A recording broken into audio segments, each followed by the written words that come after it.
मध्यपूर्वेत जेव्हा तणाव वाढतो तेव्हा तेलाच्या किमती वाढतात. अमेरिका इराण वाद वाढतो आणि जगभरातील बाजार हादरतात. तेव्हा एकच देश पुन्हा चर्चेच्या केंद्रस्थानी असतो, तो म्हणजे इराण. पण प्रश्न असा आहे, इराणचं जगाशी नेमकं नातं काय? अमेरिकेशी त्यांचा संघर्ष का? इस्रायलशी शत्रुत्व का? आखाती देशांसोबत त्यांचं का पटत नाही? आणि भारतासारख्या देशांसोबत त्यांचे संबंध कसे आहेत? आज आपण पाहणार आहोत इराण आणि जागतिक राजकारणाची सखोल पार्श्वभूमी. नमस्कार, मी विहंग ठाकूर. इराणचा इतिहास हजारो वर्षांचा आहे. पूर्वी या देशाला पर्शिया म्हणून ओळखलं जायचं. 1979 हे वर्ष इराणच्या राजकारणात टर्निंग पॉइंट ठरलं, कारण याच वर्षी इराणमध्ये राज्यक्रांती झाली. या क्रांतीनंतर अमेरिका समर्थक शाह मोहम्मद रझा पहलवी यांची सत्ता संपली आणि आयातुल्ला रोहेल्ला खोमेनी यांच्या नेतृत्वाखाली इराण इस्लामिक रिपब्लिक बनला. याच क्षणापासून इराण आणि अमेरिकेचे संबंध ताणले गेले. या क्रांतीनंतर इराणने अमेरिकेला महासैतान म्हटलं. तेहरानमधील अमेरिकन दूतावास ताब्यात घेण्यात आला. त्यानंतर दोन्ही देशांमध्ये प्रत्यक्ष युद्ध नसलं तरी प्रॉक्सी वॉर, निर्बंध आणि गुप्त कारवाया सुरू राहिल्या. विशेषतः इराणचा अणु कार्यक्रम हा मोठा वादाचा मुद्दा ठरला. 2015 मध्ये इराण आणि जगातील 6 शक्तींमध्ये करार झाला. Joint comprehensive plan of action या करारानुसार इराणने अणु कार्यक्रम मर्यादित ठेवण्याचं मान्य केलं आणि बदल्यात आर्थिक निर्बंध हटवले जाणार होते. पण 2018 मध्ये अमेरिकेचे तत्कालीन राष्ट्राध्यक्ष डोनाल्ड ट्रम्प यांनी हा करार मोडीत काढला आणि दोन्ही देशातील तणाव पुन्हा वाढला. आता हे झालं अमेरिकेचं. पण मग इराण इस्रायल संबंध का बिघडले? तर इराण इस्रायलला देश म्हणून मान्यता देत नाही.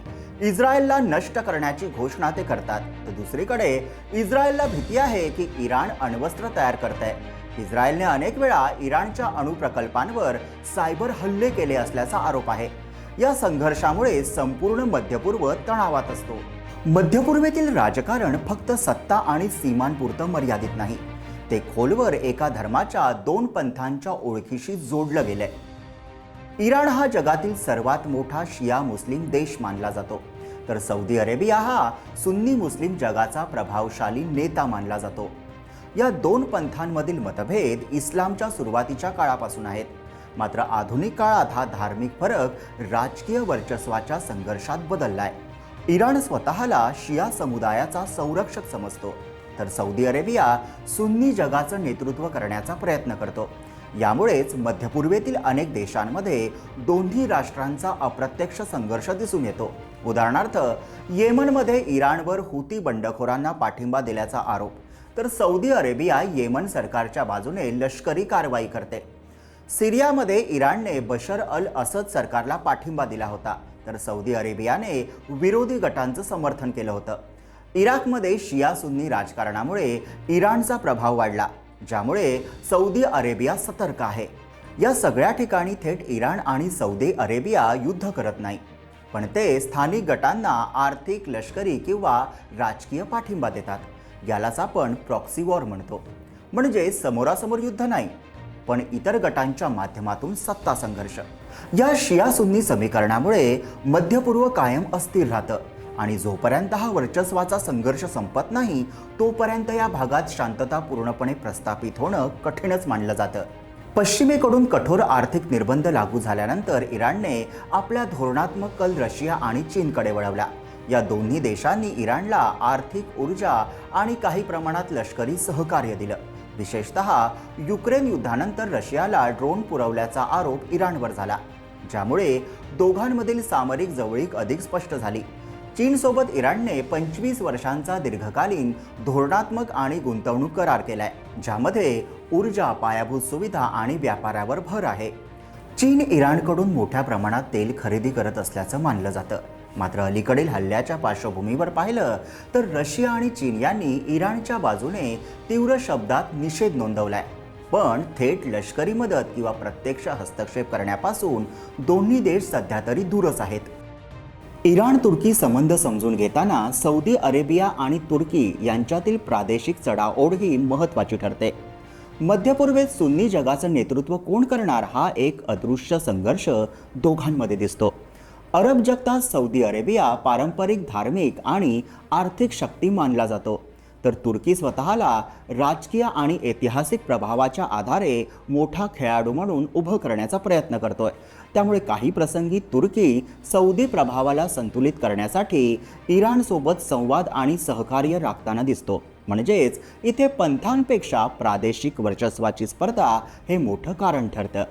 मग भारत आणि इराण यांचे संबंध कसे आहेत? तर भारतासाठी इराण अत्यंत महत्त्वाचा देश आहे, कारण ऊर्जा सुरक्षितता आणि भौगोलिक धोरण.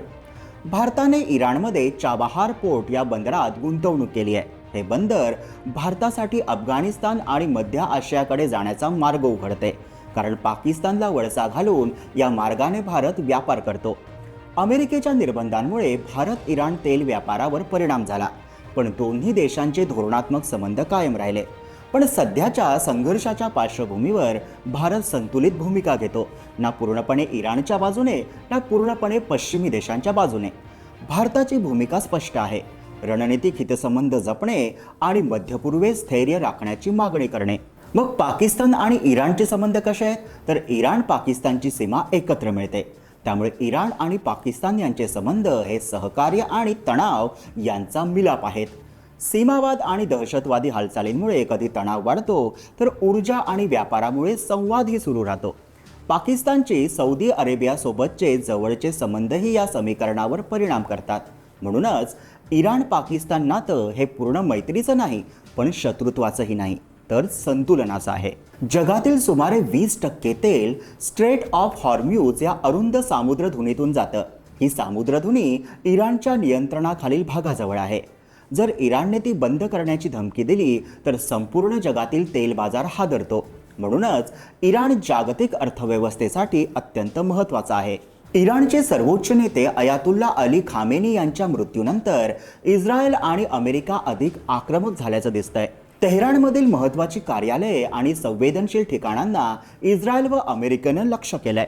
तसेच अमेरिकेने इराणच्या नौदलावरही निशाणा साधल्याचा दावा केलाय. या कारवाईत सुमारे 9 जहाजे बुडाल्याचा दावा अमेरिकेचे राष्ट्राध्यक्ष डोनाल्ड ट्रम्प यांनी केलाय. दरम्यान अमेरिकेचे राष्ट्राध्यक्ष डोनाल्ड ट्रम्प यांनी ही मोहीम सुमारे 4 आठवडे चालू शकते असे संकेत दिलेत. इराणकडून इस्रायलवर क्षेपणास्त्र आणि ड्रोन हल्ले वाढवण्यात आले असून अरब देशातील तणावही तीव्र झालाय. ब्रिटन, फ्रान्स आणि जर्मनी यांनी संरक्षणात्मक कारवाईला पाठिंबा दर्शवला असून परिस्थिती अधिक व्यापक युद्धाकडे झुकते की काय अशी भीती त्यामुळे व्यक्त होते. दरम्यान इराणवरील अमेरिकेच्या हल्ल्यानंतर जग 2 गटात विभागलं जाण्याची शक्यता व्यक्त केली जाते. काही तज्ज्ञ याला नव्या वर्ल्ड ऑर्डरची सुरुवात मानतात. इराणवरील कारवाई झाल्यानंतर रशिया आणि चीनने तीव्र शब्दात प्रतिक्रिया दिली आहे. रशिया आधीच इराणचा महत्त्वाचा संरक्षण भागीदार मानला जातो, तर चीनला मध्यपूर्वेत आपला प्रभाव कायम ठेवायचा आहे. जर अमेरिका इस्रायलने हल्ले सुरूच ठेवले तर रशिया, चीन इराणला लष्करी किंवा तांत्रिक मदत करू शकतात अशी शक्यता व्यक्त होते. दोन्ही देशांनी संयुक्त राष्ट्र सुरक्षा परिषदेची तातडीची बैठक बोलावण्याची मागणीही केली आहे. थोडक्यात काय, तर इराण हा मध्यपूर्वेच्या राजकारणाचा केंद्रबिंदू आहे. America, Israel, Saudi Arabia, Russia, चीन, भारत सर्व देशांसाठी इराण भूराजकीयदृष्ट्या महत्त्वाचा आहे. तेल, अणुकार्यक्रम, धार्मिक राजकारण आणि भूराजकीय समीकरण या सर्व धाग्यांना जोडणारा केंद्रबिंदू म्हणजे इराण आहे. त्यामुळे जगाचं लक्ष आता इराण अमेरिका संघर्षाकडे आहे. तर इराणवरील अमेरिका आणि इस्रायलची कारवाई योग्य आहे का? तुम्हाला काय वाटतं? कमेंटमध्ये लिहा आणि व्हिडिओला लाईक करा, शेअर करा आणि आमच्या यूट्यूब चॅनलला सबस्क्राईब करा. क्या बात